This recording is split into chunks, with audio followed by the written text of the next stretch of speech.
দুনিয়ার নারীর দল, তোমরা নারী হইয়া নিজের জীবনটাকে তোমরা দুর্বল মনে করবা না।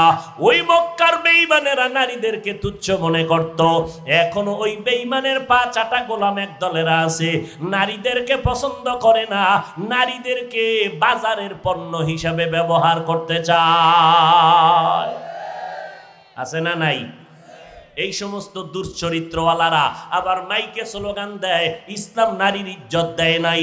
আল্লাহর কসম একবার, আল্লাহর কসম দুইবার, আল্লাহর কসম তিনবার, ওয়াল্লাহি বিল্লাহি তাল্লাহি, ইসলাম ছাড়া আর কোন ব্যক্তি, কোন ধর্ম, কোন তন্ত্র, কোন মন্ত্রে নারীর সম্মান আর ইজ্জত কেউ দিতে পারে না। ফাতেমা রাদিয়াল্লাহু আনহা বলেন, ও আমার স্বামী আলী, আমার আব্বা চলে গেলেন দুনিয়া থেকে রবিউল আউয়াল মাসের 12 তারিখ জোহরের নামাজের আগে চাষতের সময় আমার আব্বা চলে গেলেন।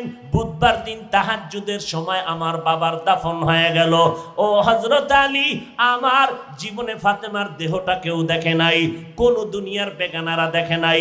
আমার জানাজা যদি দাও ঘরের মধ্যে দিও, মরণের পরেও যেন আমার দেহ কেউ দেখতে না পায়। কত সম্মান! ফাতেমা নারীদের জান্নাতের সরদারিনী ফাতেমা। আল্লাহর নবী বলেন কিয়ামতের দিন জান্নাতের 8টা দরওয়াজা খোলা দেয়া হবে। জান্নাতের 8টা দরজা খুলিয়া প্রত্যেকটা দরজা থেকে দারোয়ানরা ডাকবে 4 জন নারীরে। কয়জন? 4 জন নারীকে ডাকবে, তাড়াতাড়ি আসো, তোমাদের কোনো হিসাব দেওয়া লাগবে না, সূর্যের গরম মাথায় লাগানোর দরকার নাই, তাড়াতাড়ি আসো, জান্নাতের 8টা দরজা তোমাদের জন্য খোলা। এর মধ্যে একজন হলেন খাদিজা রাদিয়াল্লাহু আনহা, আর একজন হলেন আম্মা জান আয়েশা রাদিয়াল্লাহু আনহা, আর একজন বিবি মারিয়াম, ঈসা নবীর মা, যেই মারিয়ামের সাথে আমার নবীর সাথে জান্নাতে বিবাহের ব্যবস্থা হবে।